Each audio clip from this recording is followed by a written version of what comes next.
हाँ बच्चों, कैसे हो सभी? पढ़ाई के अलावा सब ठीक है? आज हम किसका रिवीजन स्टार्ट कर रहे हैं?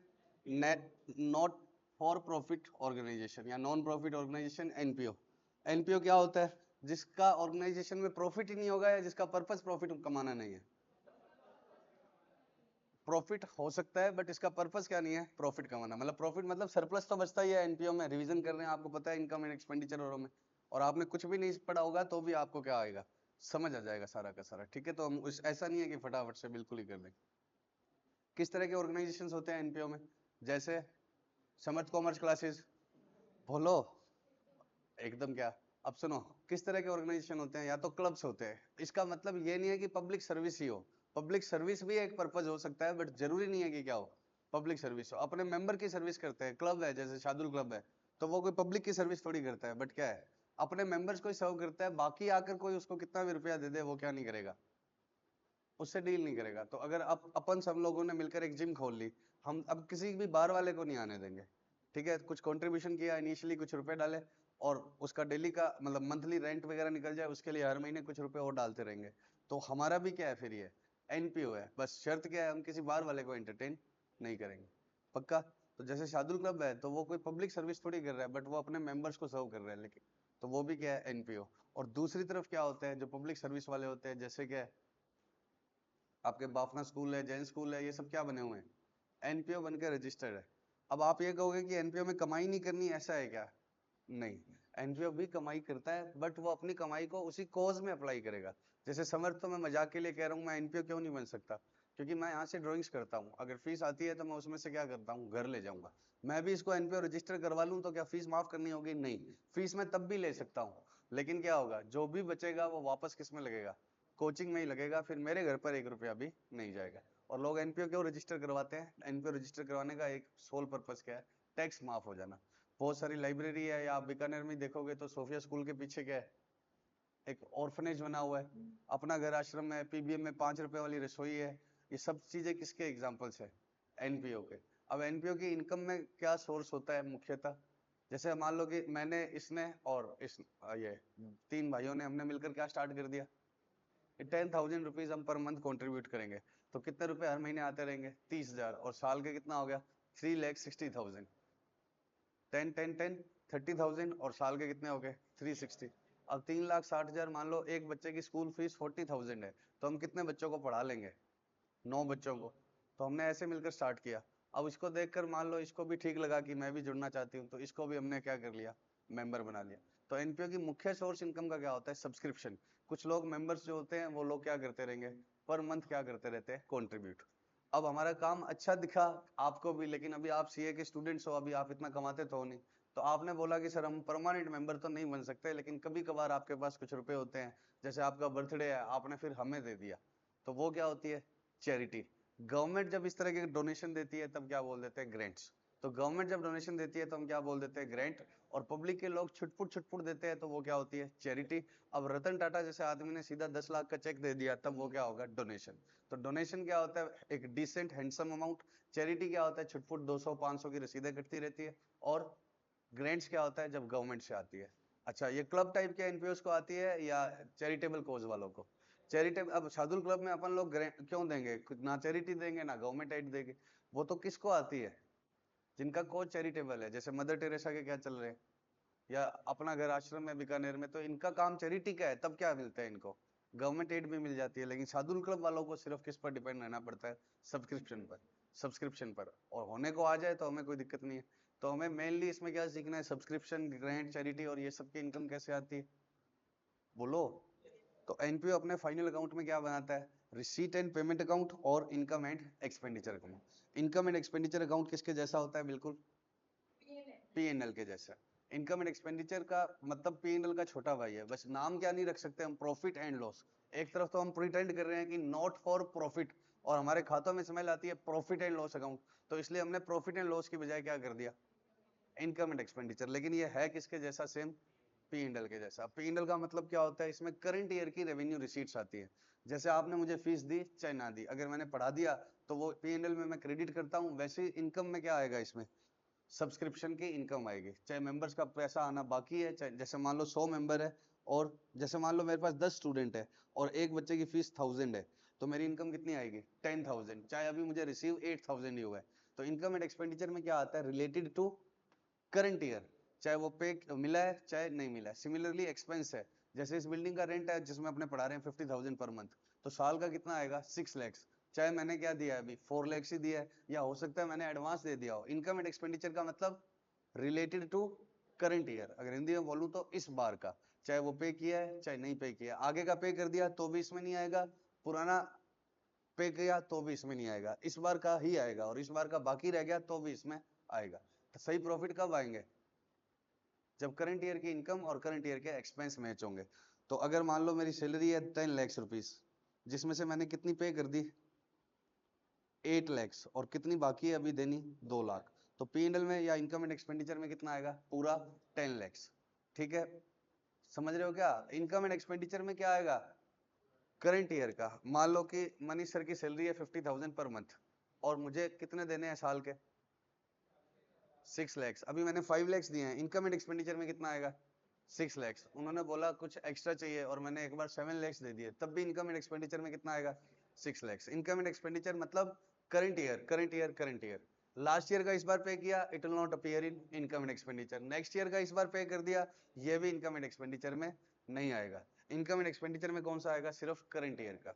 और receipt and payment account is as good as cash account. ये किसके बराबर का अकाउंट है, कैश, बट ये एक्चुअली कैश अकाउंट नहीं है। कैश अकाउंट तो क्या होता है, जैसे मेरे को आज फीस आई 10 रुपए की, मैंने एंट्री डाल दी कैश टू फीस 10 रुपीज, कल फिर से आई 20 रुपए की, तो मैंने एंट्री क्या डाल दी कैश टू फीस 20 रुपए। तो कैश अकाउंट में तो डेट वाइज 10 20 ये आता है, रिसीट एंड पेमेंट में टोटल फीस आएगी एक साथ कितनी 30।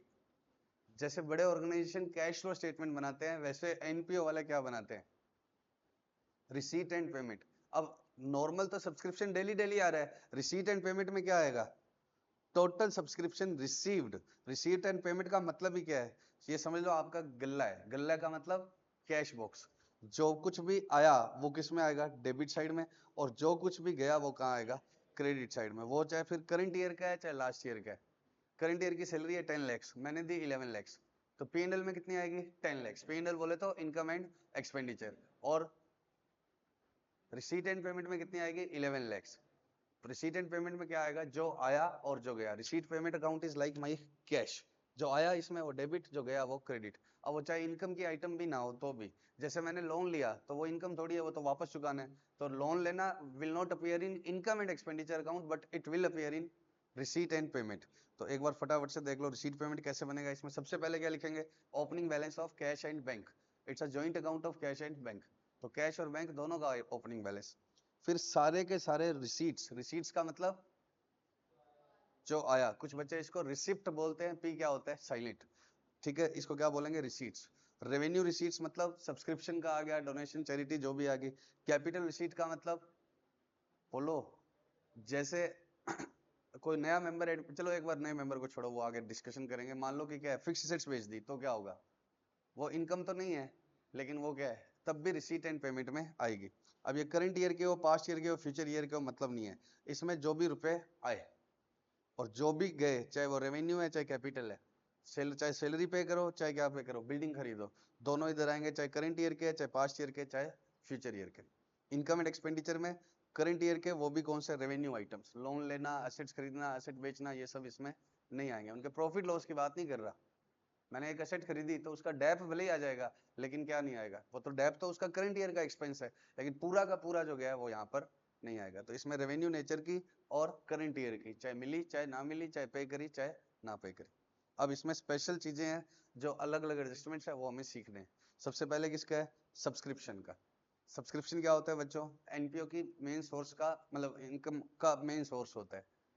अब मैंने, इसने और इसने ये तय कर लिया है कि हम 3 बच्चों को पढ़ाएंगे, और 3 बच्चों की मंथली फीस कितनी है 12,000। तो हमने क्या कर लिया कि चाहे कोई डोनेशन आए चाहे कोई चैरिटी आए ना आए, हम तीनों मेंबर हर महीने कितने रुपए देते रहेंगे 4,000, ताकि उन 3 बच्चों का पैसा ना रुके। तो वो 12,000 क्या है जो मेंबर्स हर महीने देंगे, वो क्या है सब्सक्रिप्शन। अब हमारा काम अच्छा है, उसको देखकर डोनेशन आ जाए चैरिटी आ जाए वो अलग बात है, लेकिन हम 4,000 हर मंथ देंगे ही देंगे। वो क्या होता है सब्सक्रिप्शन, जो मेंबर हर महीने देते रहते हैं उसको हम क्या बोलते हैं सब्सक्रिप्शन। मतलब समझ में आ गया, बोलो। अब सब्सक्रिप्शन की इनकम कैसे निकालेंगे? अगर आपको क्या दिया हुआ है, रिसीव्ड अमाउंट दे रखी है, क्या दे रखी है, रिसीव्ड अमाउंट। तो 1 लाख रुपए मुझे सब्सक्रिप्शन मिला, बहुत सारे मेंबर है, उन सबसे कितने रुपए मिले, 1 लाख रुपए मिले। सुनो, मान लो कि कितने रुपए मिले, 1 लाख, फटाफट से बताना। 1 लाख रुपए हमें मिल गए और 10,000 ईयर एंड पर क्या है, आउटस्टैंडिंग है। आउटस्टैंडिंग का मतलब लेने बाकी है। एनपीओ के पॉइंट ऑफ व्यू से तो लेने बाकी है ना, सैलरी थोड़ी है जो देनी बाकी है। तो 1 लाख मिल गए, 10,000 लेने बाकी है, तो बताओ मेरी इनकम कितनी है, 1,10,000। भाई आप समझ लो, एक बार अपनी फीस निकालने हैं अपने, तो मेरे को इस बैच में आप लोगों ने कितने रुपए दे दिए, 1 लाख, और 10,000 अभी आपसे लेने बाकी है। ये मानव कह रहा है कि सर मेरे अभी 10,000 रुपए बाकी है, अभी बाद में दूंगा, अभी आईपीएल में लग गए, तो क्या होगा, मेरी इनकम कितनी है, दे देगा ये, तो 1 लाख या 1,10,000। ये बात समझ रहे हो? तो मैं क्या करूंगा, क्लोजिंग आउटस्टैंडिंग को क्या करूंगा, ऐड, क्योंकि ये तो रिसीव्ड है, इनकम निकालनी है, इनकम एंड एक्सपेंडिचर में कितना लिखना है। तो 1 लाख मिल गए, 10,000 मिलने बाकी है। अब नेक्स्ट ईयर में 5 लाख मिले तब क्या होगा, तो नेक्स्ट ईयर में अगर 5 लाख मिले, उसमें 10,000 तो ओपनिंग वाले मिले मानव के, तो नेक्स्ट ईयर के कितने हैं, 490। ये जो बाकी थे वो अगले साल मिल गए, तो अगली बार क्या होगा, ये माइनस होगा। तो एक साल में ओपनिंग भी हो सकता है और क्लोजिंग भी। कुछ मेंबर का 1,000 रुपया स्टार्टिंग में ही मुझे लेना था, और ईयर इस दौरान मिला कितना मुझे इस साल में, 50,000, और एंड में भी कुछ मेंबर्स के कितने रुपए बाकी है, 2,000। अब इनकम का मतलब क्या होता है, करंट ईयर का। तो 50,000 में हम ये एज्यूम करेंगे कि पिछले वाले 1,000 आगे जो करंट ईयर के नहीं थे, ये 1,000 क्या थे, लास्ट ईयर के थे, जो मिले इस बार है, तो इसको क्या करना पड़ेगा, लेस करना पड़ेगा, क्योंकि ये इस बार का नहीं है, ये लास्ट ईयर का मिल गया। तो क्या है, इनकम का मतलब क्या है, जो मिल गया वो, या जो करंट ईयर का है वो। तो इसमें ये 1,000 एडिड है या नहीं, एडिड है, बट है किस बार का, लास्ट ईयर का, तो इसको क्या करना पड़ेगा, लेस। और ये 2,000 क्या है, इस 50,000 में है या नहीं, नहीं है, क्योंकि ये 50,000 तो क्या है, रिसीव्ड है। इस रिसीव्ड में आउटस्टैंडिंग कैसे इंक्लूड हो सकता है, तो ये 2,000 क्या है, इस बार का है, बट इस 50,000 में इंक्लूड नहीं है, तो इसको क्या करना पड़ेगा, ऐड। बताओ क्लोजिंग आउटस्टैंडिंग का मतलब क्या है, 1 लाख मिले, 10 बाकी है, इसका मतलब क्या है, ये 10 इस बार मिले या नहीं मिले, रिसीव्ड और नॉट, और रिलेटेड टू करंट ईयर और नॉट।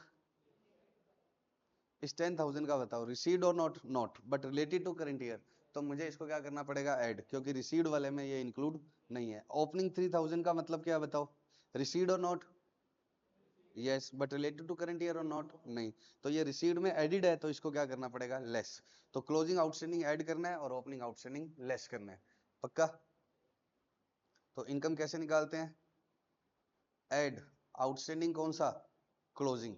क्यों, क्योंकि ये will be received in next year, ये इस बार इंक्लूड नहीं है, रिसीव्ड वाली अमाउंट में इंक्लूड नहीं है, लेकिन ये मिलेंगे कब, नेक्स्ट ईयर में, but relates to current year, relates to current year. तो ये वाला पॉइंट समझ में आ गया। और लेस क्या करना है, ओपनिंग आउटस्टैंडिंग। क्यों लेस करना है, क्योंकि ये relates to last year, but received जो करंट ईयर की रिसीव्ड है उसमें इंक्लूड है, इसलिए इसको क्या कर रहा हूं, लेस, पक्का। तो ओपनिंग आउटस्टैंडिंग क्या करना पड़ेगा, लेस, और क्लोजिंग आउटस्टैंडिंग क्या करना पड़ेगा, ऐड। अब क्या आता है, एडवांस। एडवांस को ही क्या बोलते हैं हम, प्रीपेड। मुझे रुपए कितने मिले इस बार, 1 लाख, और 10,000 क्या है, एडवांस है। इस बार मैंने पूछा अपने कि कितने रुपए आए हैं अपने पास टोटल, 1 लाख। तो मैं खुश था, अरे इस बार तो की इनकम कितनी है, 1 लाख कमा लिया इस बार, तो 1 लाख की इनकम है। मानव कह रहे हैं 10,000 रुपए इंटर के दे दिए सर, बकवास मत करो। तो मेरी फाउंडेशन की इनकम कितनी है, 1 लाख, या 1 लाख प्लस 10,000, या 1 लाख माइनस 10,000। तो अगर क्लोजिंग में एडवांस आ रखा है जो नेक्स्ट ईयर का है, तो इसको क्या करना पड़ेगा, लेस करना पड़ेगा, क्योंकि 1 लाख में से 10,000 तो कब के हैं, नेक्स्ट ईयर के हैं, रिसीव्ड है और इंक्लूडेड है। ये प्रीपेड का मतलब क्या है, रिसीव हुए या नहीं हुए, तो received in current year but relates to, related to current year है या नहीं, नहीं है, तो इसको क्या करना पड़ेगा, लेस। तो क्लोजिंग आउटस्टैंडिंग क्या होगा बच्चों, ऐड, और क्लोजिंग प्रीपेड क्या होगा, लेस। और ओपनिंग प्रीपेड इसी तरह से क्या हो जाएगा, ऐड। क्यों ऐड हो जाएगा, ओपनिंग प्रीपेड का मतलब क्या है। अब बताओ मानव नेक्स्ट ईयर में फीस देगा या नहीं, मानव ने जब 10,000 यही फाउंडेशन में दे दिए, तो इंटर में अब मुझे 5 लाख रुपए मिले, तो मैं क्या बोलूंगा कि 5 लाख तो जो मिले वो मिले ही, और 10,000 रुपए मानव के पिछली साल ही आगे थे, जो थे किसके, नेक्स्ट ईयर के। तो नेक्स्ट ईयर में ये क्या होगा, ऐड होगा। नेक्स्ट ईयर में ये क्या हो जाएगा, ऐड। क्यों ऐड हो जाएगा, क्योंकि ये 10,000 जो है मिले कब, इस बार, ठीक है। तो इस बार वाले में से तो हटा देंगे, इस बार का नहीं है, लेकिन अब ये अगली बार वापस थोड़ी देगा ये बच्चा फीस, लेकिन है कब का, अगली बार का, तो उसको क्या करेंगे, ऐड। तो ओपनिंग प्रीपेड क्या होगा, ऐड। ओपनिंग प्रीपेड ऐड क्यों होगा बच्चों, सॉरी, प्रीपेड ओपनिंग ऐड क्यों होगा, क्योंकि मिला कब था ये, लास्ट ईयर, बट है कब का, इस बार का। और क्लोजिंग प्रीपेड क्या होगा, लेस। पक्का, बताओ फटाफट से। मुझे इस बार 1 लाख मिले और लास्ट में 10,000 लेने बाकी है, इस बार मिले 1 लाख, लास्ट में 10,000 लेने बाकी है, तो इस बार की इनकम कितनी है, 110। 1 लाख मिले और इसमें क्या ऐड हो जाएगा, आउटस्टैंडिंग क्लोजिंग, ये लास्ट में लेने क्या है, बाकी है, आउटस्टैंडिंग क्लोजिंग क्या हो जाएगा, ऐड। पक्का। मुझे इस बार 1 लाख मिले, शुरू में 10,000 लेने बाकी थे, जो शुरू में 10,000 लेने बाकी थे वो कब के थे, लास्ट ईयर के, और इस बार मिल गए होंगे, लेकिन इस बार वाले में इंक्लूड तो है, लेकिन है कब के, वो लास्ट ईयर के, तो ये क्या हो जाएगा, लेस।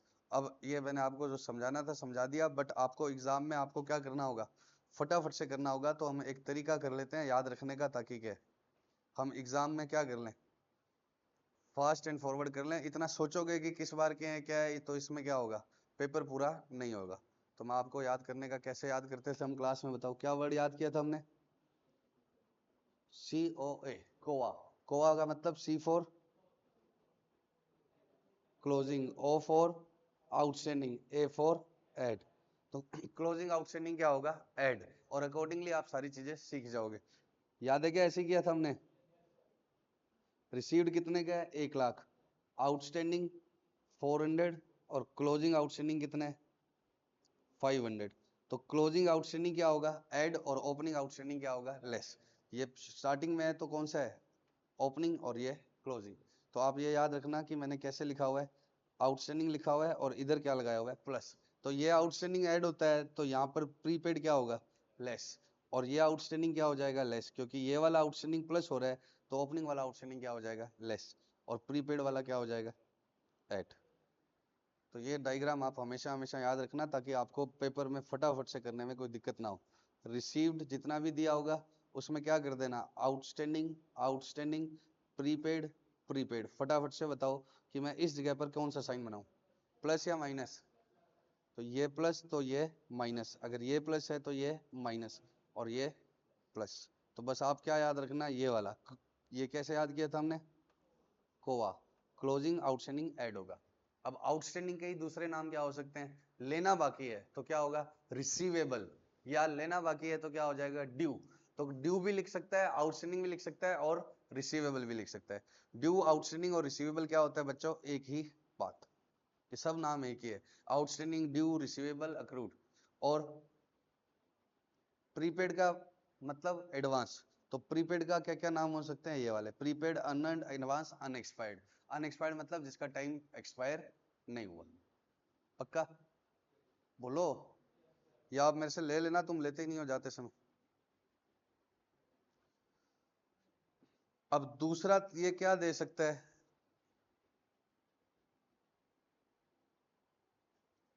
ये एग्जांपल करते हैं फटाफट। सब्सक्रिप्शन रिसीव्ड कितने हैं, 1 लाख।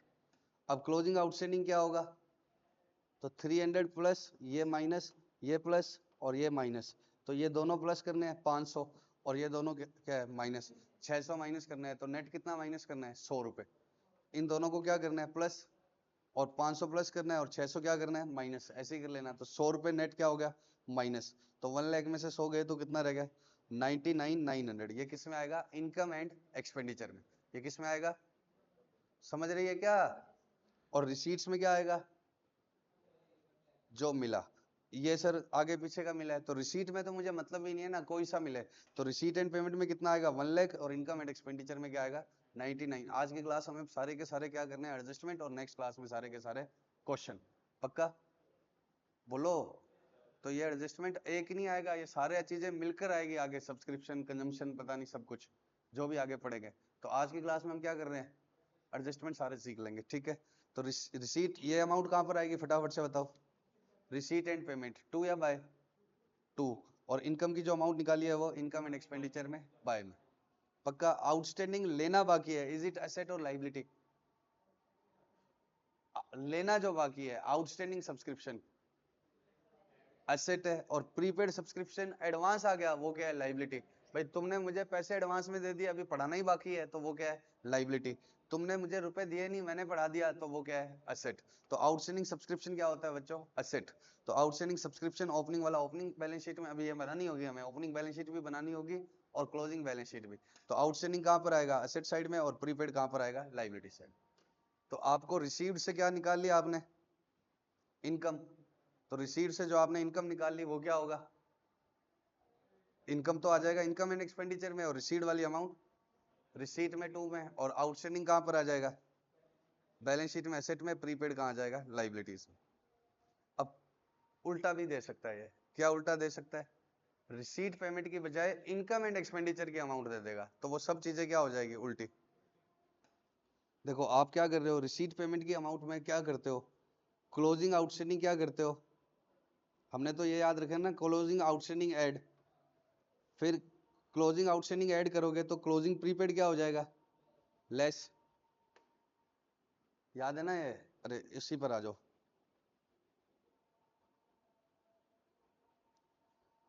अब मैं आपको कौन सी अमाउंट दे दूं, ये दे दूं और ये पूछूं, तो क्या होगा, सब उल्टा हो जाएगा। तो क्लोजिंग आउटस्टैंडिंग ऐड की बजाय क्लोजिंग आउटस्टैंडिंग क्या हो जाएगा, लेस।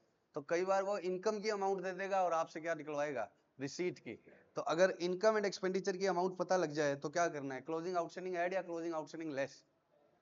भाई इधर 10 है और इसमें सारों का 4 माइनस आया, तो कितना आ गया, 6।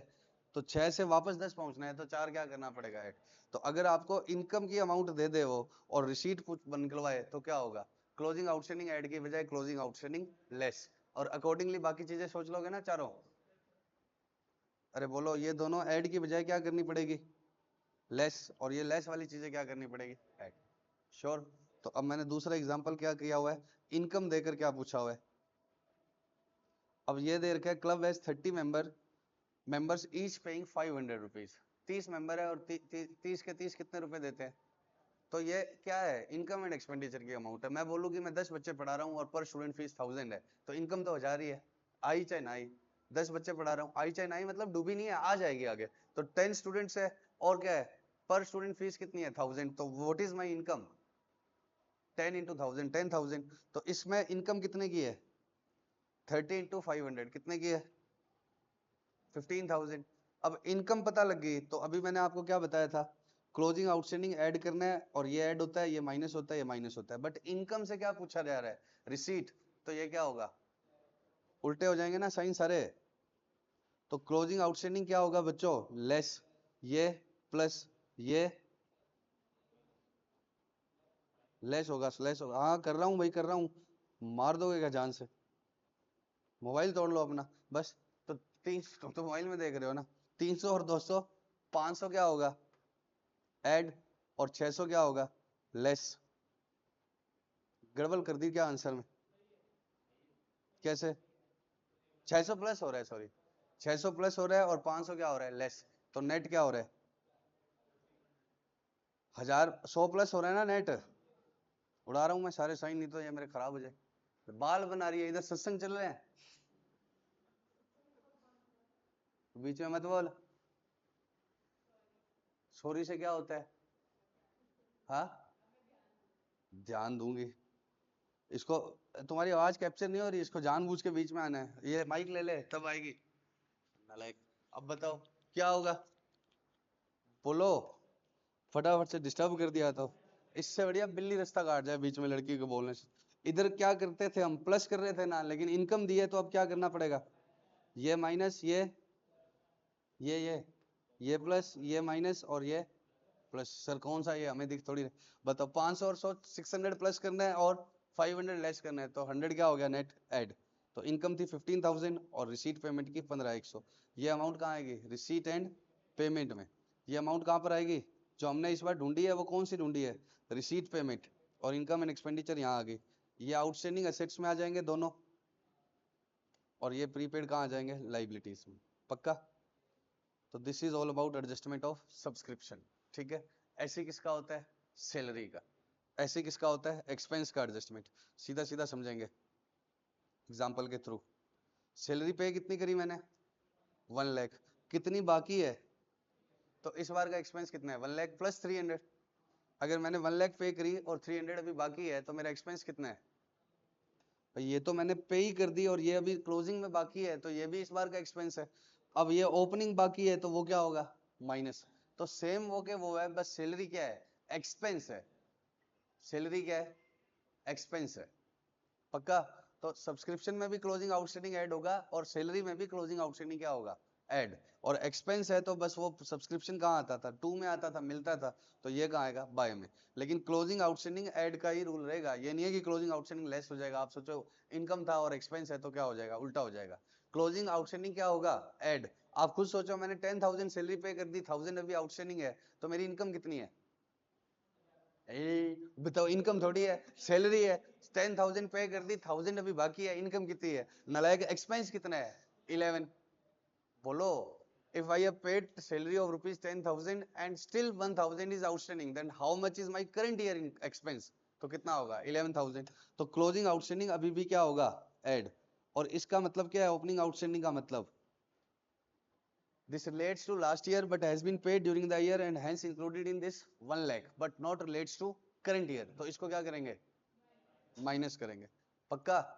ये इसके अंदर जुड़ा तो हुआ है बट इस बार का नहीं है। ओपनिंग आउटस्टैंडिंग क्या था लास्ट ईयर की सैलरी बाकी थी तो उसको क्या करेंगे लेस। तो rule will remain the same, closing outstanding add होगा बट इनकी साइड चेंज हो जाएगी। ये इनकम एंड एक्सपेंडिचर में 2 में आएगा क्योंकि ये खर्चा है, पक्का। तो फटाफट से बताओ क्लोजिंग आउटस्टैंडिंग क्या होगा, जल्दी से बताओ। साइन बताओ मेरे को, इस जगह पर कौन सा साइन लगाऊं ऐड लेस ऐड लेस। तो कितना ऐड हो जाएगा 500 लेस कितना हो जाएगा 600। तो 100 लेस हो गया तो ये आ गया। ये क्या आ गई बस ये पहले सब्सक्रिप्शन यहाँ लिख रहा था ना, अब ये यहाँ नहीं आएगा, कहाँ पर आएगा डेबिट में। और पेमेंट यहाँ पर आएगी पेमेंट में। ये रिसीट साइड होती है और ये क्या होती है पेमेंट। तो पेमेंट कहाँ पर आ गई यहाँ। और ये अब बैलेंस शीट में इनकी पोजीशन अलग हो जाएगी, क्यों क्योंकि outstanding salary is not my asset, outstanding salary is my liability. Outstanding salary मेरी क्या है लाइबिलिटी है और प्रीपेड सैलरी मेरी एसेट है। सर एसेट कैसे है, मैंने किसी को एडवांस दे दिया तो अगली बार क्या होगा बिना रुपए दिए वो स्टाफ मेरे लिए काम करेगा तो वो मेरे लिए क्या है एसेट, पक्का। तो अब बताओ फटाफट से outstanding subscription prepaid subscription outstanding salary prepaid salary, फटाफट से बताओ बैलेंस शीट में कहां पर आएगा आउटस्टैंडिंग सब्सक्रिप्शन कहां पर आएगा। आउटस्टैंडिंग सब्सक्रिप्शन लेना बाकी है देना बाकी है, इसका मतलब क्या है मिलना बाकी है तो ये एनपीओ के लिए क्या है एसेट। प्रीपेड का मतलब एडवांस आ गया तो ये क्या है लाइबिलिटी। आउटस्टैंडिंग सैलरी का मतलब किसी को पे करना बाकी है तो अपना ऑब्लिगेशन है तो लाइबिलिटी है। प्रीपेड सैलरी का मतलब हमने किसी को एडवांस दे रखा है, अगली बार वो बिना सैलरी लिए काम करके देगा तो हमें एडवांटेज होगा तो ये क्या है एसेट। तो बैलेंस शीट में चेंज होगा और इनकम एंड एक्सपेंडिचर में इनका क्या है सैलरी एक्सपेंस साइड में आएगी और सब्सक्रिप्शन का आएगा इनकम साइड में। लेकिन पेमेंट से एक्सपेंस निकालना या रिसीट से इनकम निकालने के रूल सेम है। क्लोजिंग आउटस्टैंडिंग क्या होगा एट श्योर। फिर आता है इसमें कंजम्पशन ऑफ मटेरियल। बेटा फोन बंद कर दो, इधर आके बैठो तुम।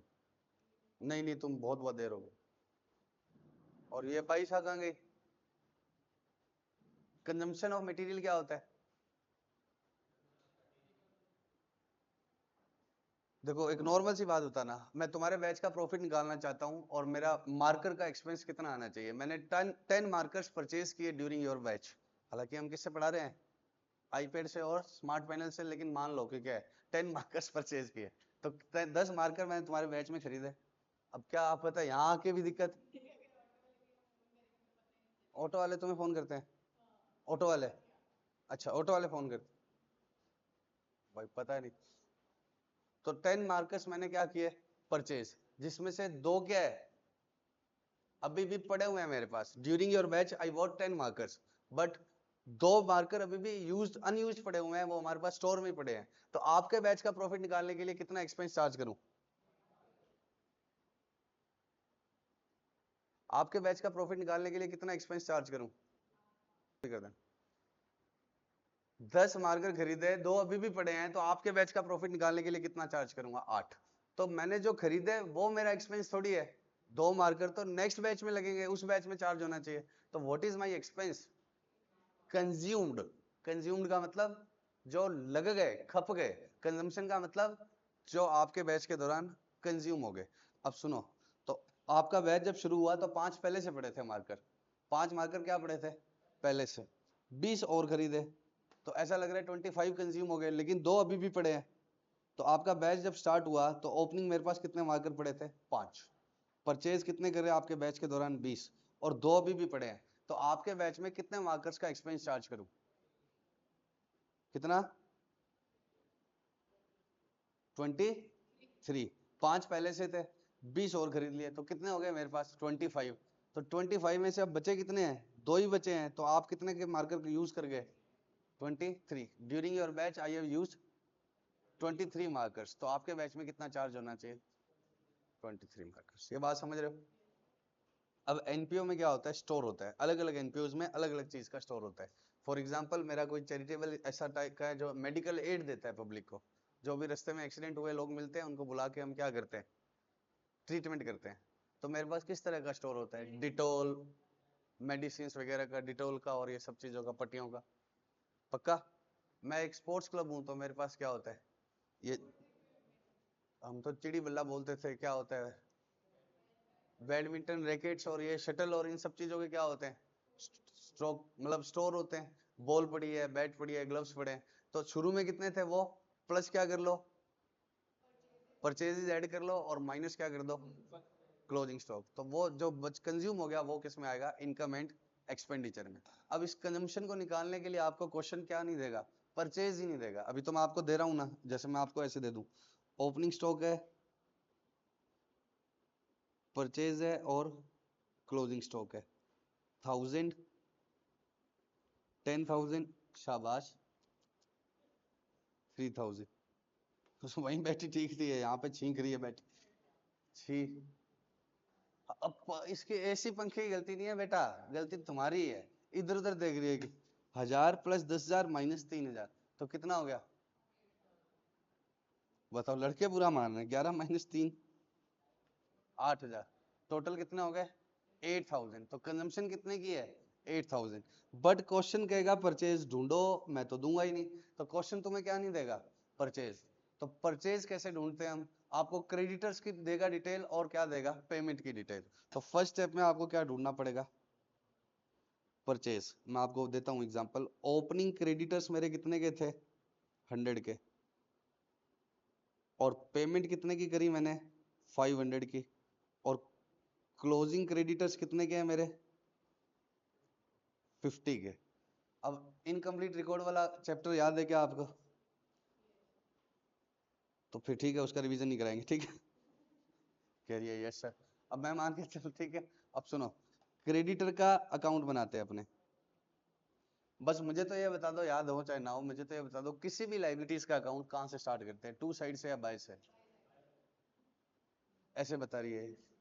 टू साइड से करते हैं बाय से, बाय से। जैसे कैपिटल अकाउंट है, कैपिटल लाइबिलिटी होती है, तो हम कहां से स्टार्ट करते हैं, ओपनिंग बैलेंस कहां लिखते हैं, बाय में, बाय बैलेंस बीडी कितने का 100, और क्लोजिंग बैलेंस कहां आएगा इधर 50, और पेमेंट कर दी, इसकी एंट्री क्या होती है बच्चों, क्रेडिटर्स को रुपए दे दिए तो हमारे रुपए गए, तो क्रेडिटर्स टू बैंक, कितने रुपए की पेमेंट कर दी मैंने क्रेडिटर्स को 500। अब इसको समझना, मुझे किसी को स्टार्टिंग में 100 रुपीज ही देने थे, तो मैं उसको 500 की पेमेंट क्यों कर रहा हूँ, इसका मतलब मैंने उससे 400 का और खरीदा होगा। ऐसे समझ लो, मेरे पड़ोस में एक राशन वाला है जिससे मेरे घर पे राशन जाता रहता है। राशन तो समझते हो ना, सोफिस्टिकेटेड हो तुम थोड़े, ग्रोसरी, ठीक है। तो मेरे पड़ोस में एक राशन वाला है, ठीक है, बोलो। उसके उससे मेरे घर में जब वो उनको जरूरत होती है वो सामान खरीद लेते हैं। तो साल के शुरू में मैंने उससे कितने रुपए देने थे 100, और वो इस बार मैंने उसको कितने रुपए दिए 500। तो बताओ मैंने इस बार कितना खरीदा होगा 400। अब जैसे ही मैंने 500 दिए उसके बाद वो कह रहा है अभी भी 50 बाकी रह गए, तो इसका मतलब कितना खरीदा है 450, 450 का खरीदा है। तो आप इतना मत सोचो भले ही, बस आप ये अकाउंट का ये ऐसे ऐसे याद कर लो, और बैलेंस से क्या आ जाएगा परचेज। आप इधर क्या लिख देना, ओपनिंग क्रेडिटर, इधर क्या लिख देना क्लोजिंग क्रेडिटर, और इधर क्या लिख देना पेमेंट, पेमेंट, इधर क्या लिख देना पेमेंट। तो डिफरेंस से क्या आएगा परचेज। फिर इस परचेज को इसमें डालेंगे, opening stock plus purchase minus closing stock. तो आपको भले ही अमाउंट ड्यू इसी को क्या लिखेगा वो अमाउंट ड्यू बोल दे, तो भले ही आपको अमाउंट ड्यू पहले दे दे, भले ही आपको स्टॉक पहले दे दे, आपको पहले हमेशा किसको यूज करना है, अमाउंट ड्यू को। और अमाउंट ड्यू को यूज करके क्या निकालना है, परचेजेस, और फिर opening stock plus purchase minus closing stock. तो कंजम्पशन की 2 स्टेप की वर्किंग होगी। पहले क्या ढूंढना है, परचेज, दे दे तो वेल एंड गुड, नहीं दे तो क्या होगा, क्रेडिटर का अकाउंट बना के क्या ढूंढोगे, परचेज, और फिर क्या होगा, opening plus purchase minus closing stock. ये एग्जांपल लेते हैं अपने।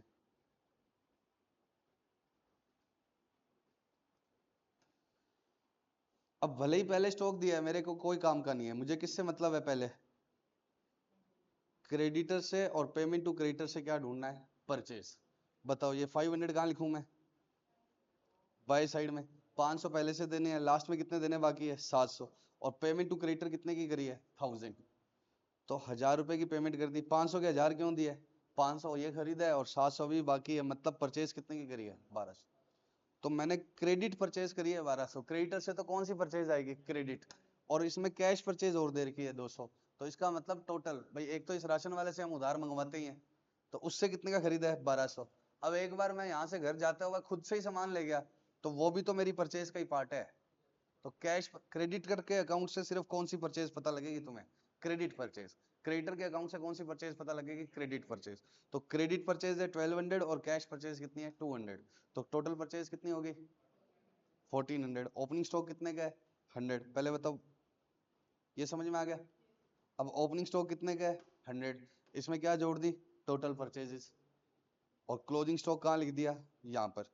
एक बार ये छोड़ो, ये क्या है, ओपनिंग स्टॉक कितने का है, 100 का, परचेज कितने की करी, 1400 की, तो कितना हो गया, 1400, माइनस क्या कर दिया, 200 अभी भी बचा हुआ है, तो इसका सॉरी 100 प्लस 1400, 1500 हो गया। तो 1500 का स्टॉक होना चाहिए। शुरू में कितने का स्टॉक था, 100 का, 1400 का और खरीद लाए। मेरे पास जब ये साल शुरू हुआ 100 रुपए की मेडिसिन पड़ी थी, मान लो मैं मेडिकल एड सोसाइटी हूँ, क्या हुआ बेटा, 100 रुपए की मेडिसिन पड़ी थी, 100 की मेडिसिन पड़ी थी, कितने की और खरीद ली, 1400 की, तो टोटल कितने की होगी, 1500 में से अभी भी 200 बची हुई है, तो इस बार कितनी लगा दी मैंने, 1300। तो 1300 इज माई कंजम्पशन। तो 2 स्टेप वर्किंग है। पहले क्या चाहिएगा, पहले परचेज ही चाहिएगा, बिना परचेज के आगे स्टॉक का अकाउंट बन ही नहीं सकता।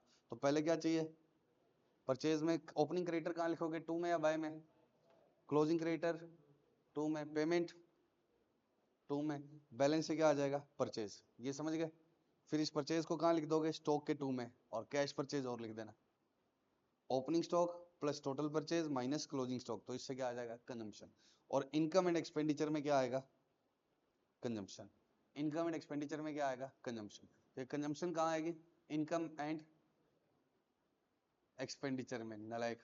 और जो जो रुपए गए वो कहाँ आएंगे, रिसीट एंड पेमेंट में।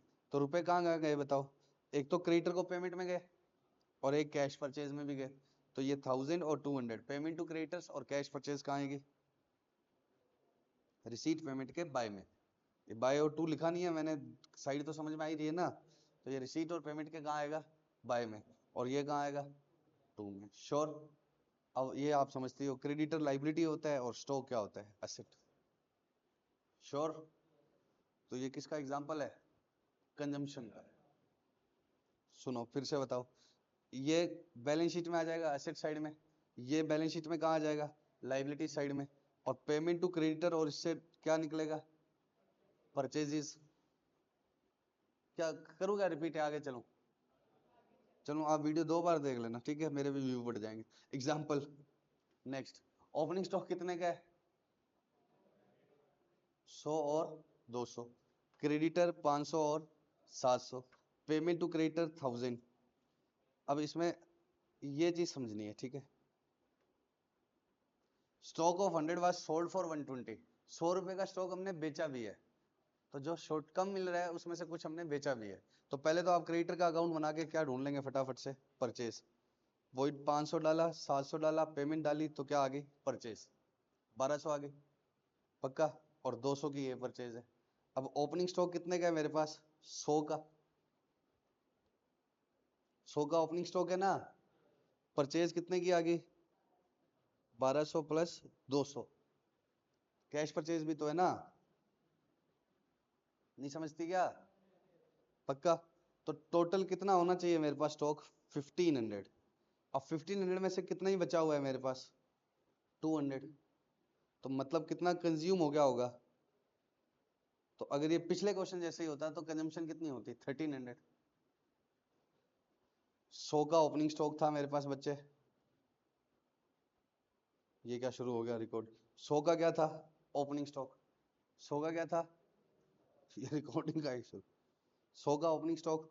परचेज कितने का है बच्चे मेरे पास? 1200 प्लस 200। तो 1400 प्लस 100 कितना हो जाना चाहिए? 1500 होना चाहिए। बचा हुआ है 200। तो 1300 कहाँ गया? जमीन खा गई, आसमान निकल गया, कंज्यूम हो गया। सड्डसो मत। 1300 क्या हो गया? कंज्यूम हो गया। लेकिन ये कह रहा है कि 100 रुपए का स्टॉक हमने बेच दिया था। कितने रुपए में? 120 में। तो एनपीओ वाले कभी कभी क्या कर देते हैं? स्टोर बेच देते हैं। जैसे मैं आपको बोलूं कि आप मान लो समर्थ एनपीओ है और इधर क्या पड़ा हुआ है? बहुत सारा स्पोर्ट्स इक्विपमेंट पड़ा हुआ है, बॉल वगैरह, ठीक है। अब आपको परमिशन है कब? स्पोर्ट्स पीरियड में ही खेलने की। तो वो हम अपनी तरफ से देंगे स्पोर्ट्स पीरियड में। लेकिन आप other than sports period Sunday इधर आकर खेलते हैं, तो फिर हम क्या बोलते हैं कि बोल के आपको रुपए देने पड़ेंगे। तो हम कुछ सेल भी करते हैं, स्कूलों में होता है ना, बोलो। तो हम कुछ स्टोर क्या करते हैं? सेल। या जैसे मान लो आप मेरे स्कूल में पढ़ रहे हो, मैं एडमिशन वाले टाइम आपको कॉपी किताबें क्या दूंगा? फीस का पार्ट है, ये अलग से नहीं दूंगा, इसके अलग से चार्ज नहीं होंगे। लेकिन किसी बच्चे ने बुक खो दी या कॉपी खो दी तो मैं आपसे अलग से भी चार्ज करूंगा। तो कुछ स्टोर हमने सेल भी किया है। तो 1300 में से हमने 100 रुपए का क्या किया है? सेल। भले ही 120 में किया है, लेकिन कितने रुपए का? ये सारा किस पर चल रहा है? कॉस्ट पर चल रहा है ना। ये सारा किस पर चल रहा है? Cost per. तो मैंने बेचा तो 100 का ही है, बेचा कितने में? 120 में। तो जो आपने पिछली बार तक कंजम्पशन निकाली थी ना, उसमें से जो सेल किया है उसकी कॉस्ट भी हटा देना। तो बचा हुआ क्या किया है मैंने? कंज्यूम। बचा हुआ क्या किया है? कंज्यूम। तो पिछली बार तक यहां तक तो कर ही रहे थे आप। उसमें से क्या हटाना? जो सेल किया है उसकी कॉस्ट। जो सेल किया है उसकी कॉस्ट वो हटा देना। तो बचा हुआ क्या आ जाएगा? कंजम्पशन। ठीक है। तो सर वो तो 120 में बेचा है, उसका क्या होगा? उसका कुछ होगा, वो देख लेंगे। बट कंजम्पशन कैसे आएगी? जो लास्ट स्टेप किया था वो करना ही करना है, उसमें से और क्या माइनस कर देना? जो आपने सेल कर दिया उसकी कॉस्ट हटा देना। 100 हटाओगे या 120 हटाओगे? 100। नालायक। 100 हटाओगे 120? 100 श्योर। तो कंजम्पशन कितने की आ गई? गलत कैसे लिख दी मैंने? कितनी आ रही है? इसको सोल्व करना। 1500 माइनस 300, 1200 कैसे आ रहा है इसका? 1200 ही तो आ रहा है। हाँ तो 1200 तो मैंने यहाँ गलत लिखा हुआ है।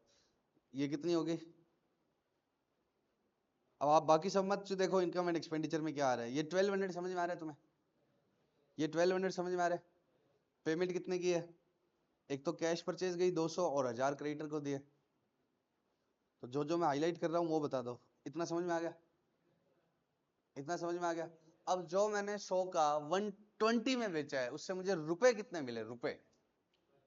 तो यहाँ कितना लिखोगे? 120। रुपए तो 120 मिले।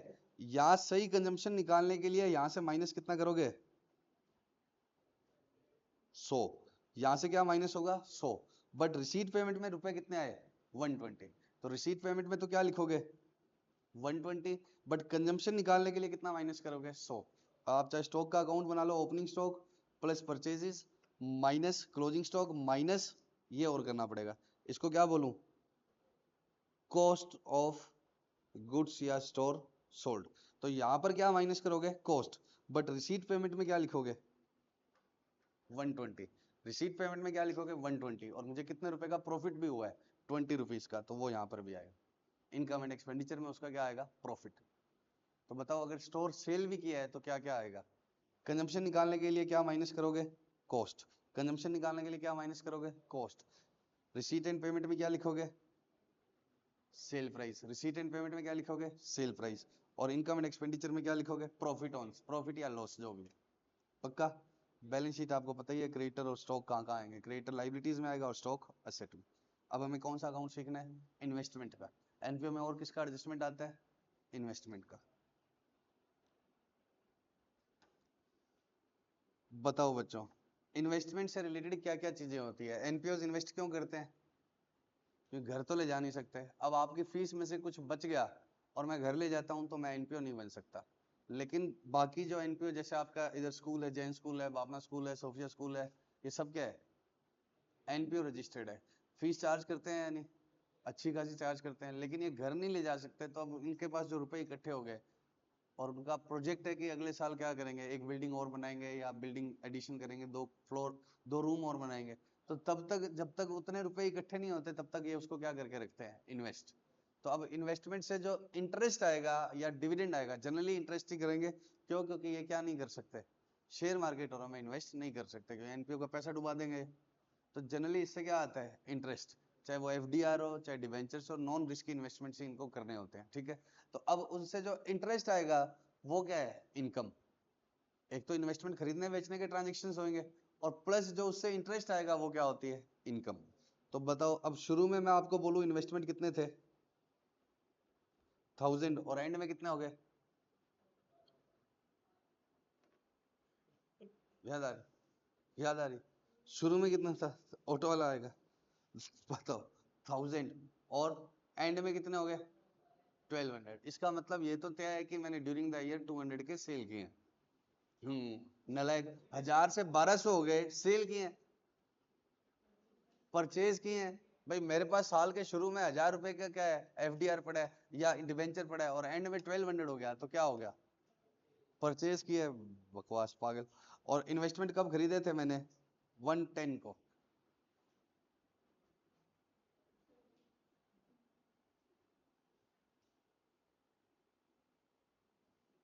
देखो ये मेरे बच्चे जो बैठे हैं ना मेरे सामने, ये चाहते ही नहीं है कि मेरा वीडियो क्या हो, सक्सेसफुल हो। तो ये बीच में क्या करते रहते हैं, कुछ ना कुछ घोचेपंथी करते रहते हैं, इसलिए मुझे रोकना पड़ता है। लेकिन अब चलो कोई बात नहीं, बच्चे अपने ही है। 1000 रुपए का ओपनिंग है और एंड में कितना है, 1200। तो इसका मतलब कितना खरीदा है मैंने, 200 खरीदा है। तो रिसीट एंड पेमेंट के पेमेंट साइड में कितना आएगा, 200। पक्का? इसमें कोई दिक्कत है बताओ? नहीं, रुपए गए ना, तो 200 आएगा। अब मुझे इंटरेस्ट निकालना है। अब 200 की डेट ऑफ परचेज दे रखी है, कितनी है, 110, और ईयर एंड यहां से लेकर यहां तक है। तो मेरे पास 1000 रुपीज का इन्वेस्टमेंट कब तक रहा, अप टू 110 रहा। तो 1000 रुपीज का इन्वेस्टमेंट रहा मेरे पास कितने महीने, 6 महीने। और फिर आगे 6 महीने कितना हो गया, 1200। तो मुझे इंटरेस्ट की इनकम कितनी आएगी, 1000 इंटू 12% रेट दे रखी है क्वेश्चन में, फॉर 6 मंथ्स। और 1000 इंटू 12% फॉर 6 मंथ्स कितना आ गया, समझ गए क्या है। तो मुझे इतने रुपए का इंटरेस्ट भी मिलेगा। तो दो, ये इंटरेस्ट मेरा क्या है, रिसीट भी है और इनकम भी है। ये इंटरेस्ट रिसीट्स में भी आएगा और इनकम में। इंटरेस्ट मिला है ना, नहीं समझ गए क्या? तो तुम क्या दिख तो रहा है ना बड़ा बड़ा। तो रिसीट में भी आएगा और क्या, बाहर बाहर चले जाओ, रिसीट्स में भी आएगा और कहां पर भी आएगा, इनकम में भी। पक्का? बोलो श्योर। और इन्वेस्टमेंट कहां पर आएगा, एसेट साइड। फिर से रिपीट कर लेते हैं। देखो ये पढ़ लेना, लास्ट में ये जो मैं समझा रहा हूँ इनका सारा का सारा प्लस माइनस करके कितना है, तो ये नोट्स लेके क्या है लास्ट में पढ़ लेना। बताओ, ये सारा लिखा होता है, परचेज कहाँ जाएगा, रिसीट पेमेंट के क्रेडिट साइड में। अगर प्रॉफिट जैसे इनकम कहाँ पर आएगी, इनकम एंड एक्सपेंडिचर में, सब पहले लिखा हुआ है, ठीक है। इसमें जितनी भी चीजें समझाऊंगा उसकी पहले क्या लिखी हुई है, समरी। तो बताओ 1000 का क्या होगा, पहले तो बताओ इन दोनों के डिफरेंस से क्या पता लगेगा, परचेज या सेल। कम होते तो क्या हो जाते हैं, सेल, और ज्यादा हो गए तो परचेज। अब डेट ऑफ परचेज दे दी तो इंटरेस्ट की इनकम में उलझाना चाहता है। जब भी डेट ऑफ परचेज दे दे तो क्या होगा, इंटरेस्ट की इनकम में। तो 1000 है, डेट ऑफ परचेज दे दी तो इतने समय तक कितना रहा, इतने समय तक कितना रहा, 1000। इतने समय तक 6 मंथ्स रहा। ये मेरे बच्चे सीए बनेंगे, बताओ, proud, so proud of you. इतने समय तक कितना रहा, ये टाइम बता रहे थे, 1000। और यहाँ 200 और आ गया, तो अब आगे इतने समय तक कितना रहा, 6 मंथ रहा। फिर नालायक, ये 6 मंथ्स, ये 6 मंथ्स, ये तो पता ही है। ये 1000 रहा और ये 1200 रहा, तो 1000 पर 6 मंथ्स का और 1200 पर भी 6 मंथ्स का। तो कितनी इनकम आ गई, 132। और ये इनकम रिसीट पेमेंट में भी आएगी, इनकम एंड एक्सपेंडिचर में। इनकम एंड एक्सपेंडिचर में क्रेडिट, रिसीट पेमेंट में रुपए आए। और परचेज ऑफ इन्वेस्टमेंट क्या हो गया, रुपए चले गए। इन्वेस्टमेंट एसेट साइड में आएगा। अब इसमें क्या जोड़ा है नया बच्चों, एक्रूड इंटरेस्ट। 1000 का कितना हो गया 1200, तो क्या होगा परचेजेस, कितने की परचेज है, ये आ गया। इनकम वही आएगी 1000 कितने समय तक रहा 6 मंथ तक, और 1200 भी 6 मंथ। अब ये इनकम तो आ गई 132। 132 का मतलब क्या है, इस बार का, पिछली बार कुछ नहीं लिखा था तो मैंने मान लिया ये मिल भी गया पूरा, लेकिन 132 तो ये मिलना था मुझे, और 10 पहले से ही लेना बाकी था। एक्रूड इंटरेस्ट का मतलब क्या है, लेना बाकी था। एक्रूड इंटरेस्ट का मतलब पहले से ही लेना बाकी था। तो अगर मुझे ये 12 भूल जाऊं मैं, तो 132 तो करंट ईयर का इंटरेस्ट मिलना चाहिए, और 10 क्या मिलना चाहिए ओपनिंग, तो कितना हो गया 142 मिलना चाहिए। भाई मेरे को इस बार का, इसको मैंने रुपए उधार दे रखे हैं, पहले से ही 10 रुपए का इंटरेस्ट लेना बाकी था, और करंट ईयर का कितना हो गया 132, तो कितना रिसीट होगा 142, लेकिन अभी भी लास्ट में कितना लेना बाकी है 12, तो कितना मिला होगा 130। तो अब ये वाली अमाउंट सिर्फ इनकम की है, पिछली बार हमने यही इनकम मान लिया और यही रिसीट मान लिया, क्योंकि एक्रूड दिया ही नहीं हुआ था तो हम तो यही मानेंगे। लेकिन अगर एक्रूड दिया हुआ है तो क्या होगा, इनकम इतनी बनती है, इसमें कौन सा ऐड होगा, जैसे क्लोजिंग आउटस्टैंडिंग ऐड होता है किस में से, सब्सक्रिप्शन में क्या करते थे received plus closing outstanding add, तो कौन सी आ जाती थी इनकम एंड एक्सपेंडिचर। इस बार इनकम एंड एक्सपेंडिचर पता है हमें, तो वही रूल लगेगा, इनकम एंड एक्सपेंडिचर में से क्या माइनस कर दो, क्लोजिंग आउटस्टैंडिंग माइनस और ओपनिंग आउटस्टैंडिंग प्लस। और नहीं तो लॉजिकली सोच ही लो ना, पहले तो बताओ पता कौन सा है, ये पता है रिसीव्ड या इनकम एंड एक्सपेंडिचर, हमें इनकम एंड एक्सपेंडिचर पता है क्योंकि हमने करंट ईयर का ढूंढा है। तो फिर क्या होगा, क्लोजिंग आउटस्टैंडिंग ऐड की बजाय लेस, तो फिर क्या कर दो, ये लेस और ये ऐड, अक्रूड और आउटस्टैंडिंग एक ही बात है। और नहीं तो सीधा समझ लो कि 132 करंट ईयर का बनता है, 10 पहले से लेना बाकी है, तो कितना मिल जाना चाहिए 142, और अभी भी 12 लेना बाकी है, तो वो माइनस कर दो, पक्का। तो ये आ गई रिसीट। तो इनकम एंड एक्सपेंडिचर में तो कितना आएगा 132, इनकम एंड एक्सपेंडिचर में तो कितना आएगा 132, और रिसीट में कितना आएगा 130, बाकी जो परचेज की है वो तो आएगा ही आएगा, पक्का। एक बार फिर से सुनो, पिछले क्वेश्चन में जो क्या था, इनकम था, वही रिसीट क्यों मान लिया, पिछले क्वेश्चन में जो इनकम था वही रिसीट क्यों मान लिया, एक्रूड दे ही नहीं रखा था। अब मैं बोलूं कि इस बार मुझे 500 रुपए की इनकम हुई, मतलब 500 रुपए मेरी फीस बनती है, अब मैं कुछ नहीं बताऊं आउटस्टैंडिंग प्रीपेड, तो मिली भी कितनी होगी 500।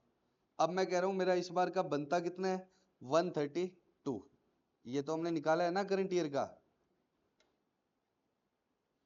अब 132 तो मुझे कौन सा मिलेगा करंट ईयर वाला, प्लस शुरू में कितना लेना बाकी है 10, तो 142 मिलना चाहिए, लेकिन 12 अभी भी बाकी है, तो मिला कितना होगा 130, पक्का। और नहीं तो वही रूल देख लो आप, कि रिसीव्ड में हम क्या जोड़ रहे थे, इन सब्सक्रिप्शन कैसे निकाला था, received plus outstanding closing minus outstanding opening, इससे क्या आएगा इनकम एंड एक्सपेंडिचर। और इस बार हमें क्या पता है, इनकम एंड एक्सपेंडिचर पता है, क्लोजिंग आउटस्टैंडिंग कितना है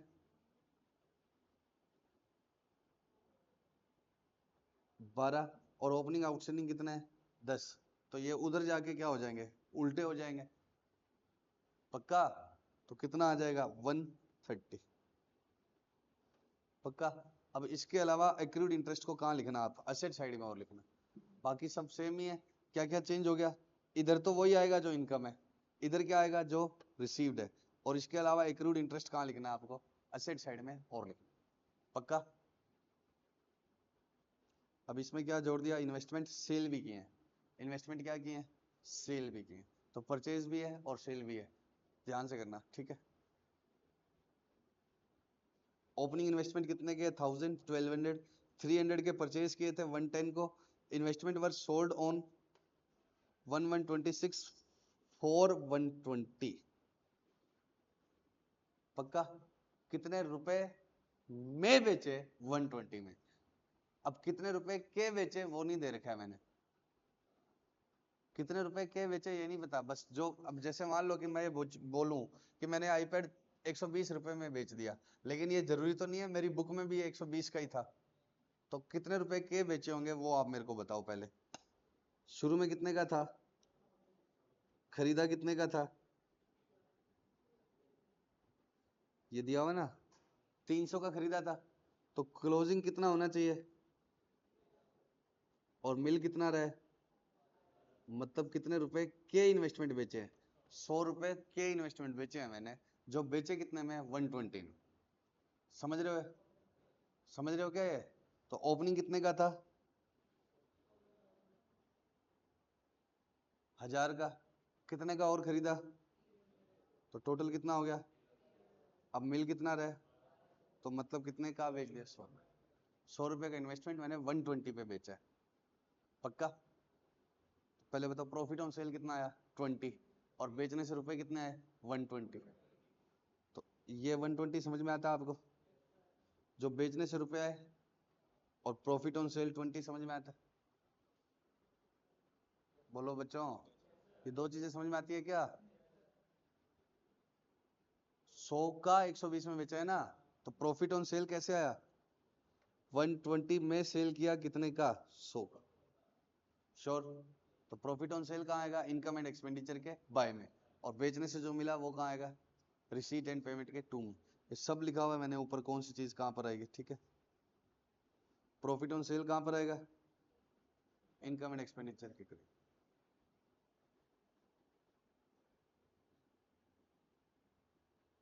यही कर रहे थे क्या, नहीं, ये कर रहे थे, पक्का?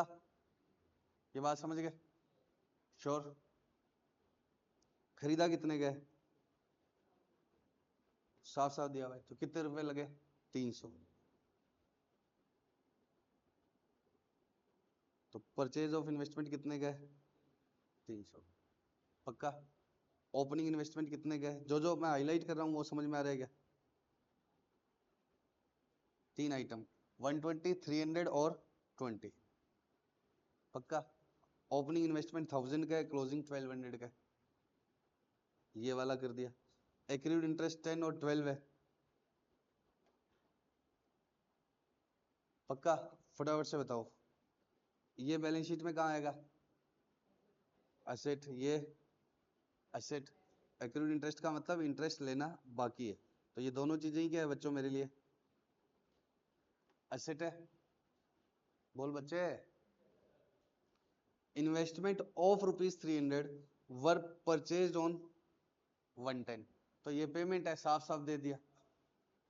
तो 1000 पता लग गया, 300 और परचेज किया, 1300 हो गया, 1200 का क्लोजिंग बचा हुआ है, तो ये 100 क्या है, जो बेचा उसकी कॉस्ट। कि 1300 होना चाहिए, 1200 ही क्यों मिल रहा है, 100 रुपए का बेच दिया, कितने रुपए में, 120 में, तो प्रॉफिट कितना आ गया, 20, और बेचने से रुपए कितने आ गए, 120। ये वाला 120 और 20 क्लियर हो गया। अब इंटरेस्ट निकालना है हमने, बहुत ही क्या केयरफुली। शुरू में कितने का था, 1000 का, खरीदने की डेट दे दी कितने की, 300 की, बेचने की डेट कितनी है, खरीदने की डेट क्या है फटाफट से बताओ, 110, सेल डेट क्या है, 11। तो शुरू में कितने का इन्वेस्टमेंट था, कितने रुपए का इन्वेस्टमेंट था, 1000 का, फिर कितने का और खरीदा, 300। अब डिवेंचर है मान लो, ये जो इंटरेस्ट दिया हुआ है ना, तो इंटरेस्ट मिलना अब किस पर बंद होगा, 120 पर या 100 पर? बेचा तो मैंने 100 रुपीज का है ना, बेचा भले ही महंगा है मैंने, लेकिन यहाँ कितना कम होगा, 100 रुपए कम, कितना होगा, 100। तो इंटरेस्ट की वर्किंग निकालते समय भी यहाँ कितना लिखना है, 100। तो मेरे पास पहले कितना था, 1000, फिर कितना हो गया, 300 और खरीद लिया तो कितना हो गया, 1300, फिर 100 बेच दिया तो कितना हो गया, 1200। तो पहले तो ये देख लेना कि कितने कितने पर लेना है। अब ये 1000 कितने समय रहा, 6 मंथ्स, तो 1000 पर 6 मंथ्स का, फिर 1300 कितने समय रहा, 3 मंथ्स, 10, 11 और 12, तो उस पर 3 महीनों का, फिर 100 और चला गया, तो 1200 कितने समय रहा, 3 महीने, पक्का? तो यहाँ कितना माइनस मत करा देना, 120। सेल प्राइस कुछ भी हो, एक मेरे पास एक डिवेंचर है, मान लो 500 रुपए का डिवेंचर है, उसमें से मैंने 100 रुपए का डिवेंचर बेच दिया, तो मेरे को आगे इंटरेस्ट अब कितने पर आएगा, 400 पर। अब वो 100 का मैं 120 में भी बेचूं, तो 500 में से 120 थोड़ी माइनस कराओगे। इंटरेस्ट निकालने के लिए 500 माइनस 120 के आगे का इंटरेस्ट 330 पर आएगा क्या? इसको और सिंपल करता हूँ, मेरे पास दो डिवेंचर है, दोनों की फेस वैल्यू कितनी, कितने रुपए है, 100 रुपए। अब ये एक मैंने कितने में बेच दिया, 110 में, तो शुरू में कितने का डिवेंचर है, 200 के, यहाँ पर एक डिवेंचर मैंने बेच दिया, तो आगे से इंटरेस्ट किस पर आएगा, बचे हुए 100 पर। 200 में से 110 माइनस करके बचे हुए 90 मत कर देना। तो यहाँ क्या माइनस करना है, इंटरेस्ट की वर्किंग वाले टाइम 100। और ये बनानी नहीं है टाइमलाइन, ये तो मैंने तुम्हारे लिए बनाई है कि तुम्हें समझाने में काम आएगी मुझे, ये नहीं बनानी। पक्का? बताओ बच्चों, अब शुरू में कितना है मेरे पास, 1000, 300 और खरीद लिया तो कितना हो गया, 1300, उसमें से 100 निकाल दिया तो कितना हो गया, 1200। ये 6 मंथ्स रहा, ये 3 मंथ्स रहा, ये 3 मंथ्स, तो 633। तो ये मेरी इंटरेस्ट की इनकम आ गई। ये मेरी इंटरेस्ट की क्या आ गई बच्चों, इनकम।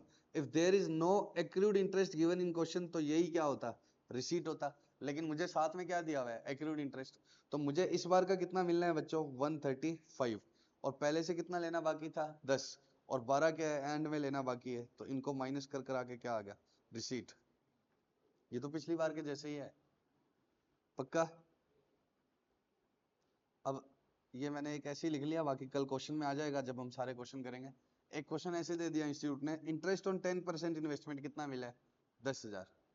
तो बताओ मैंने इन्वेस्टमेंट कितने का था मेरे पास, 10% अपने आप में कितना है, 10,000। तो मान लो x रुपए का इन्वेस्टमेंट खरीदा होगा मैंने, तो x का 10% कितना आ रहा है, 10,000। ये कह रहा है कि 10% इन्वेस्टमेंट था और उस पर इंटरेस्ट कितना मिला, 10,000। तो बताओ खरीदा कितने का होगा, x अमाउंट का, और x का 10% क्या आना चाहिए, 10,000। तो x की वैल्यू क्या आ जाएगी, 1 लाख। तो ये उल्टे सीधे देता रहते। अब हमें क्या बात करनी है एनपीओ में अगले एडजस्टमेंट की, टूर्नामेंट फंड, मैच फंड, ये सब आते हैं। याद है क्या, फंड क्या होते हैं, फंड कोई आदमी डोनेशन दे देता है कि ये रुपए सिर्फ इसी कोर्स के लिए यूज करना। अब मान लो समर्थ कॉमर्स क्लासेस को मैंने क्या बना दिया, एनपीओ, और पाजी क्या बोलते हैं, पाजी बोलते हैं कि सर आप पढ़ाते रहते हो दिन भर, क्रिकेट खिलाते नहीं हो हमें, और हमारी इच्छा क्या है, क्रिकेट खेलने की। तो पाजी जाते समय क्या बोल के गया कि सर ये 1 लाख रुपए डोनेशन दे रहा हूँ, और पढ़ा पढ़ू आप अपने आप लेना, मेरे को नहीं पता। 1 लाख रुपए से सिर्फ आपको किस में करना है, बोलो, स्पोर्ट्स में लगाना है। तो ये स्पोर्ट्स फंड हो गया, ठीक है। अब वो 1 लाख रुपया मेरे लिए लाइबिलिटी है जब तक मैं खर्च नहीं करूंगा, मेरा थोड़ी हो गया वो मुझे खर्च करने। तुम्हारा नाम क्या, मोदनी, ओजस्विनी, ओजस्विनी, सिग्नेचर में अलग है और वैसे अलग है ना, बताओ, स्पेलिंग अलग है और सिग्नेचर अलग है। तो ओजस्विनी पढ़ने वाली बच्ची है, ओजस्विनी पाजी जैसी नहीं है। मतलब पाजी भी पढ़ने वाला है, लेकिन पाजी थोड़ा क्या है, दिल फेंक आदमी, बैलेंस जिंदगी जीने वाला आदमी। ओजस्विनी क्या है, पढ़ने वाली बच्ची है। तो ओजस्विनी भी जाते हुए क्या दे गई, 1 लाख रुपए। लेकिन इसने क्या बोला कि सर जो पढ़ने वाले आपको इंटेलिजेंट बच्चे मिले, उसको आप क्या दे देना, प्राइज दे देना। तो वो क्या हो गया, प्राइज फंड हो गया। बोलो, वो पाजी कह रहे हैं मेरे को मिलना है, मिलना है, बताओ। तो बताओ ओजस्विनी किसके लिए देकर गई, प्राइज के लिए। तो सभी लोग अलग अलग तरह से, और जरूरी नहीं है कि कोई स्टूडेंट ही देकर जाए, कोई बाहर का आदमी भी मुझे क्या बोले कि आपको कोई टैलेंटेड बच्चा मिले तो आप उसको क्या कर देना, प्राइज दे देना। तो अलग अलग फंड के लिए, मतलब स्पेसिफिक पर्पस के लिए जो डोनेशन आती है, वो हमारे लिए क्या होती है, लाइबिलिटी। तो अगर मेरे पास कोई 1,000 रुपए आ गए, तो मैं उसको कहाँ शो करूं, इनकम में या लाइबिलिटी में, लाइबिलिटी में, क्योंकि मुझे वो 1,000 रुपीज उस पर्टिकुलर कोच के लिए लगाने हैं, मेरी इनकम थोड़ी है। भाई आपने मुझे बोल दिया कि सर 1,000 रुपए ले लो, जहां मर्जी खर्च करो, तब वो मेरी क्या है, इनकम। आपने बोला कि 1,000 रुपए ले लो और स्कूल की बिल्डिंग बनाना, तो जब तक वो बिल्डिंग नहीं बनाऊंगा तब तक वो मेरी लाइबिलिटी है। क्यों लाइबिलिटी है, तो मैंने बिल्डिंग नहीं बनाई तो आप वापस मांग लोगे पैसे, बोलो। या बच्चों को प्राइज देना है, तो बच्चों को प्राइज नहीं दिया तो आपने मेरे से वापस मांग लोगे। तो जब तक प्राइज नहीं दूंगा तो इट इज माई लाइबिलिटी। पक्का? अब मान लो कि ओजस्विनी 1,000 रुपए देकर गई प्राइज फंड के लिए, अब मेरे को बच्चे ही नहीं मिल रहे हैं, तुम्हारे जैसे बच्चे आ रहे हैं, किसको दूं, बोलो। ओजस्विनी देके गई कितने रुपए की, 1,000 रुपए देकर गई, और क्या बोलकर गई कि ये आपको बच्चों को, होनर इंटेलिजेंट बच्चों को प्राइज देने हैं। और बच्चे कौन आए, समझ रहे हो, बताओ, हंस हो रहे हैं बेचारे, कोई बात नहीं, अपने बच्चे हैं। क्या हो गया भाई, हमारे साथ एक क्या है,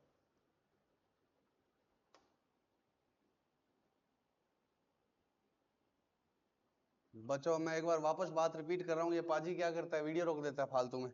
पाजी ऐसे मत करा करो तुम, पाजी कहता है तेरे वीडियो फेमस नहीं होने दूंगा। अब सुनो, ओपनिंग फंड कितने का है, 1,000 का। ओपनिंग फंड कितने का है? ये बीच में डिस्टर्ब करती रहती है, दो लड़कियां आ रही है पाजी। ओपनिंग फंड कितने का है मेरे पास? 1000 का। इसका मतलब क्या है? अमोदनी, अरे यार एक तो इसके ओजस्विनी, ओजस्विनी कितने रुपए देकर गई थी? 1000। तो मैंने एंट्री क्या डाल दी थी? Bank to prize fund. और प्राइस फंड मेरे कहां पर आएगा? लाइबिलिटी साइड में। इससे मेरी एसेट साइड बढ़ गई और इससे मेरी लाइबिलिटी साइड। अब पिछले साल तक मुझे कोई स्टूडेंट मिला ही नहीं जिसको मैं ये बांट सकूं, या पाजी देकर गए थे तो ये स्पोर्ट्स फंड में पड़ा है। अभी तक मैंने कोई टूर्नामेंट वगैरह कुछ कराया ही नहीं। अब अगले साल क्या हुआ? मैंने 200 रुपए के प्राइस बांट दिए, तो मेरी लाइबिलिटी कितने की कम होगी? 200 की। और अभी भी कितने की बाकी है? तो मैं अगले साल जब प्राइस बांटूंगा तो मेरा एक्सपेंस नहीं मानूंगा, मैं क्या मानूंगा? I was liable to Ojaswini for ₹1000 for distribution of prize to student. पैसे ओजस्विनी ने दिए लेकिन उसने आगे बच्चों को बंटवाने थे, तो मुझे ओजस्विनी के रुपए देने थे कितने? 1000। और एक तरह से वो 200 रुपए ओजस्विनी के कहे अनुसार बच्चों में पहुंच गए। तो अब मैं ओजस्विनी के लिए कितने का लाइबल हूँ? सिर्फ 800 रुपए। तो जब मैं फंड से रिलेटेड कोई खर्चा भी करूंगा तो वो मेरी लाइबिलिटी क्या हो गई? कम हो गई। वो मेरे इनकम एंड एक्सपेंडिचर में नहीं आएगा। वो मेरी लाइबिलिटी कम हो गई या मेरी क्या है? मेरा एक्सपेंडिचर है। भाई 1000 रुपए मुझे ओजस्विनी ने दिए थे प्राइस फंड के। अब ये मान लो, मान सकते हैं, मानने में क्या जाता है कि ये मानव हमारा क्या है? इंटेलिजेंट बच्चा है कुछ नहीं है, हिलता ही नहीं है, लेकिन क्या है? मान लेते हैं कि मानव क्या है? इंटेलिजेंट बच्चा है। अभी रुपए भी नहीं है ना, है रुपए आज। अब सुनो, ये ओजस्विनी ने मुझे कितने रुपए दिए थे? एक बार दिखाना, स्क्रीन पे दिख रहा हूँ क्या? ओजस्विनी ने मुझे कितने रुपए दिए थे? 500 और 500, 1000 रुपए दिए थे। किसके? अच्छे बच्चों को प्राइज देने के। ठीक है, कितने रुपए दिए थे? 1000 रुपए। तो मैंने एंट्री क्या डाली थी बच्चों? Bank to prize fund. Prize fund में कौन दिखता है मुझे? ओजस्विनी। कि ओजस्विनी लाइबिलिटी है क्या? नहीं है, इनकम है क्या मेरी? भाई ये 1000 रुपए मैं जाके इसका इलेक्ट्रिसिटी बिल भर दूं एनपीओ का? नहीं भर सकता। तो मुझे तो इसको प्राइज में देने हैं, तो ये it is like my liability. अब मैंने इसके कहे अनुसार 200 रुपए किसको दे दिए? मानव को। सर 500 गए ना, बकवास मत करो, 200 बोला है ना। अब मैं इसके 200 आधा नोट बताओ, तो 200 रुपए मैंने मानव को दे दिए। तो मेरा एक्सपेंस है क्या? नहीं, क्योंकि मेरी जेब से कहां लगा है? ओजस्विनी से आया हुआ पैसा ही तो लगा है। तो अगर प्राइस फंड का आप कोई एक्सपेंस कर देंगे तो क्या कर देंगे? लाइबिलिटी क्या कर देंगे? कम। अब ये 800 रुपए पड़े थे, तो ये बैंक में डलवा के रखता है। जो भी डोनर होता है ना, जैसे ओजस्विनी है या पाजी ने स्पोर्ट्स फंड के दिए हैं, तो वो कहते हैं जब तक खर्च नहीं होंगे तब तक क्या रहेंगे? सेपरेट अकाउंट में रहेंगे, आप अपने अकाउंट में नहीं रखोगे। तो उसका इन्वेस्टमेंट भी करवा देते हैं ये, कि अभी बड़ा अमाउंट है तो क्या है, हाथों हाथ खर्च नहीं होगा तो क्या करो? इन्वेस्ट। और इन्वेस्ट करेंगे तो उससे क्या आएगी? इनकम। अब बताओ, वो जो इनकम आई तो इधर से क्या बढ़ गया? बैंक। अब वो भी क्या होगा? डोनर ये शर्त लगाएगा कि मेरे पैसे पर जो इंटरेस्ट आएगा वो भी एनपीओ तुम खुद यूज नहीं करोगे, वो भी आगे बच्चों के लिए ही क्या करोगे? खर्च। चाहे प्राइस फंड वाला है चाहे स्पोर्ट्स फंड वाला है, या जो भी पर्पज के लिए दिए। तो 10 रुपए का मान लो इंटरेस्ट आ गया, तो वो बैंक तो बढ़ गया एनपीओ का, लेकिन दोबारा से लाइबिलिटी बढ़ गई, बच्चों पे ही खर्च करना पड़ेगा ये। तो इस फंड से रिलेटेड कोई इनकम आएगी तो क्या होगा? इनकम एंड एक्सपेंडिचर में नहीं आएगी, वो क्या बढ़ जाएगी? फंड में बढ़ जाएगा। क्यों बढ़ जाएगा? कि पहले मैंने कहा था कि ओजस्विनी के कहे अनुसार कितने रुपए के प्राइस बांटने? 1000। उसमें से मैंने कितने के बांट दिए? 200 के। तो अब लाइबिलिटी कितनी रहेगी? 800। अब 10 रुपए चाहे ओजस्विनी ने डायरेक्ट नहीं दिए, लेकिन इस फंड का इंटरेस्ट आया है, तो ओजस्विनी शर्त क्या डालेगी डोनेशन देते समय? कि इस 10 रुपए का भी क्या होगा? बच्चों में प्राइस बांटना, आप यूज नहीं करोगे, तो जो 10 रुपए का इंटरेस्ट आ गया वो भी क्या होगा? प्राइस फंड में क्रेडिट हो। तो कुल मिला के मैं ये कह रहा हूँ कि फंड की कोई भी इनकम आ गई तो वो वापस किस में जुड़ेगी? फंड में। पक्का? और एक्सपेंस हो गया तो वो किससे माइनस होगा? फंड से। वो एनपीओ के इनकम एंड एक्सपेंडिचर में नहीं आएगा। तू मेरे 500 रुपए दे दे, मेरे से समझाया नहीं जा रहा। ठीक है, बताओ। अब वानियों का छोरा हूं, बताओ है। अब बताओ कितना आएंगे?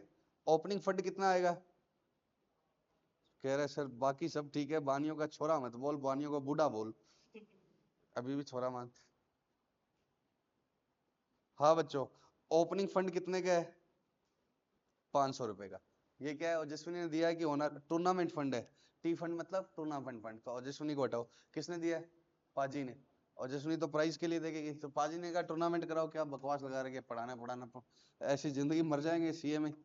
बताओ, तो टूर्नामेंट फंड के कितने देगा पाजी? 100 रुपए इस फंड का क्या आ गया, इंटरेस्ट। और हमने टूर्नामेंट करवाया तो क्या टिकट्स की सेल से भी रुपए आए। तो पाजी कहते हैं टूर्नामेंट का सारा पैसा किस में जाएगा, वापस बच्चों में ही जाएगा। तो मेरे को कितने रुपए और आ गए टिकट सेल से, 50। और टूर्नामेंट में खर्चे कितने हुए, 310। तो पहले बताओ पाजी के लिए मैं पहले से कितने का लायबल था, 500। बैटरी डाउन होने वाली है तुम्हारी तो हो ही रखी है, ये और जवाब देंगे, ले कोई बात नहीं। 1 मिनट बच्चों, चार्जर लगा रहा हूं।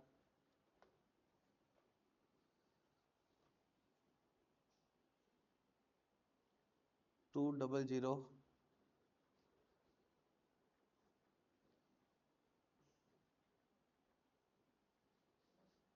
ऐसे 2-3 बार गलत डालो, देखता है ये मानव पास में बैठा देगा। ओपनिंग बैलेंस ऑफ फंड कितने का है, 500। तो पाजी के लिए पहले से बच्चों के मतलब पाजी के दिए पैसे बच्चों पर कितने खर्च करने बाकी थे, 500। और कितने और आ गए उस फंड में, तो ये हमारी इनकम नहीं मानी जाएगी, ये लाइबिलिटी बढ़ती जाएगी कि 500 तो पहले से थे बच्चों पे खर्च करने, और 150 और आ गए तो 650 खर्च करने हैं। उसमें से खर्च कितने कर दिए, 310। तो क्लोजिंग लाइबिलिटी कितने की होगी, 340।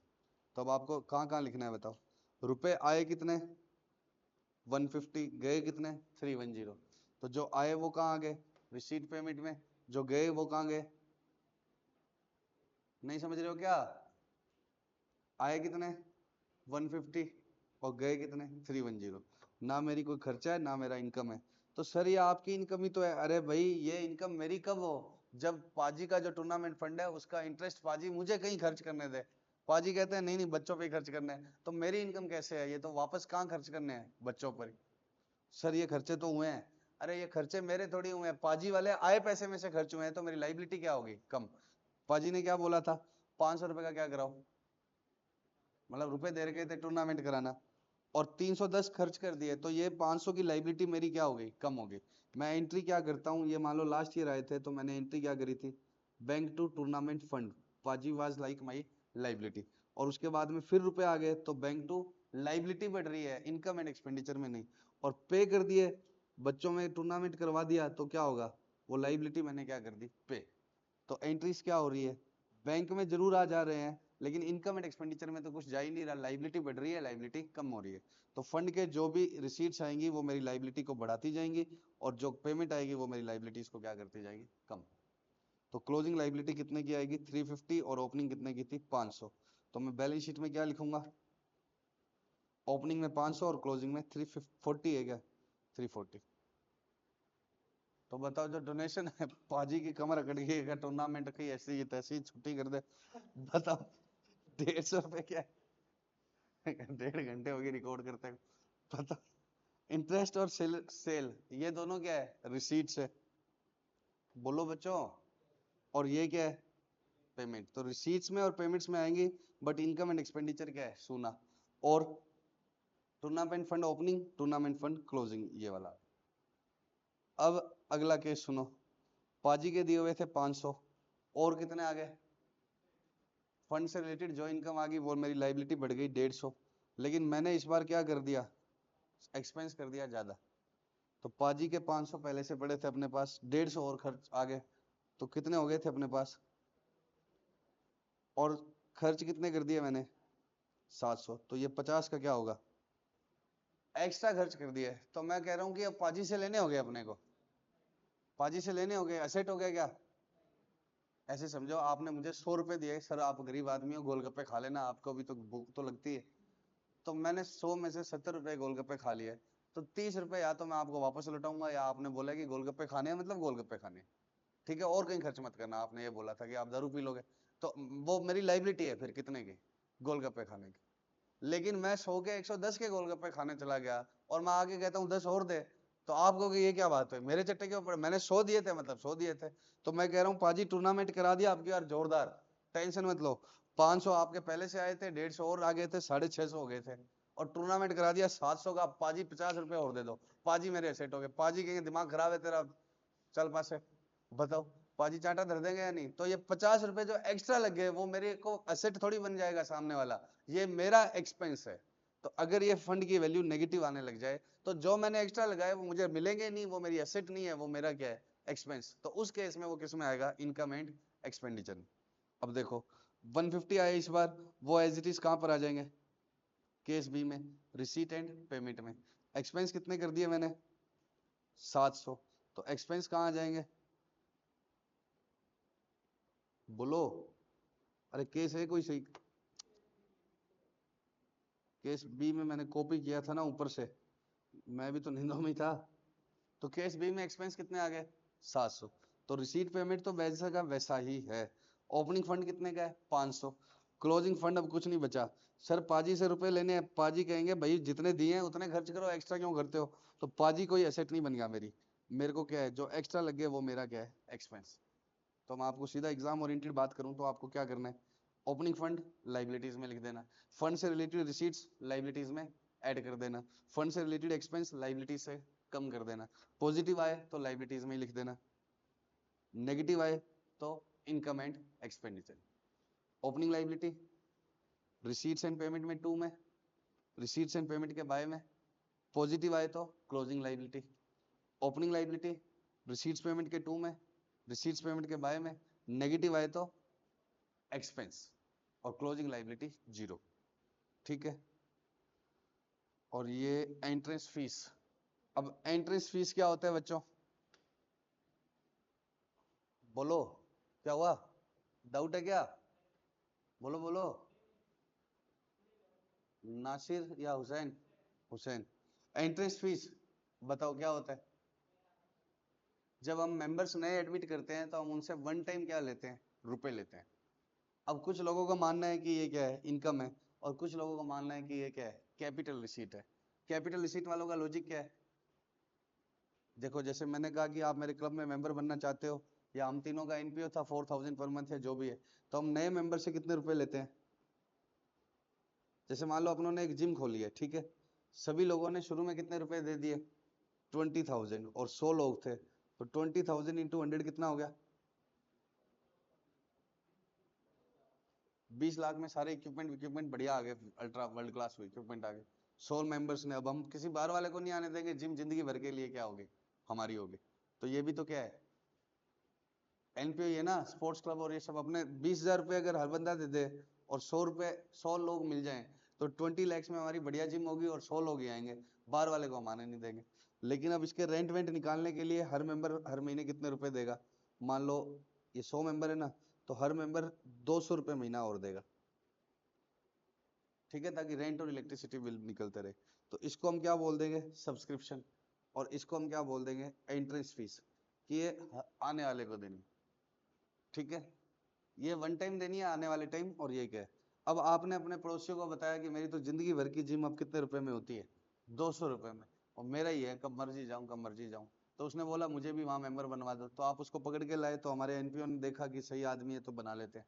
तो उससे भी स्टार्टिंग में कितने रुपए लेंगे, 20,000, और हर महीने वो भी कितना देगा, 200।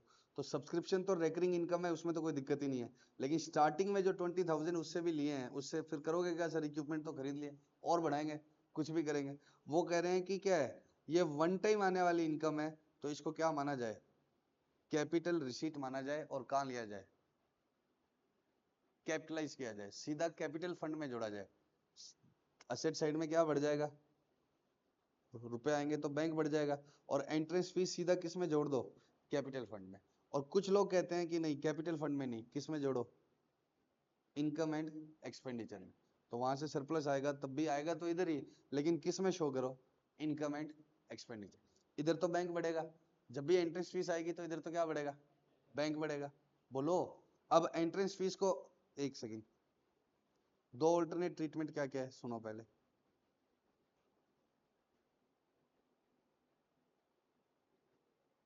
Balance sheet, income and expenditure. First treatment क्या है, इधर बैंक में जोड़ दो और सीधा कैपिटल में ही जोड़ दो, कि ये कैपिटलाइज कर दो, इनकम एंड एक्सपेंडिचर में नहीं शो करना। और दूसरा ट्रीटमेंट क्या है, असेट साइड में तो बैंक में आएगा ही आएगा, और इधर से किस में जोड़ो, इनकम एंड एक्सपेंडिचर के बाय में डाल दो। तो बाय में डाल दोगे तो कहां पर आ जाएगा, अपने आप सरप्लस आएगा, वो कैपिटल में जुड़ेगा, लेकिन इससे इस बार का इनकम भी क्या दिखेगा, ज्यादा। बाय में डालोगे तो अल्टीमेटली क्या आएगा, सरप्लस, और सरप्लस किस में जोड़ते हैं, तो जाना तो इसको लाइबिलिटीज में ही, तभी टैली होगा, लेकिन किस में शो करो, इनकम एंड एक्सपेंडिचर। अब बताओ इन लोगों का क्या है अपना पॉइंट ऑफ व्यू, ये कहते हैं कि वन टाइम है तो क्या करो, कैपिटलाइज करो, कोई रेकरिंग इनकम नहीं है।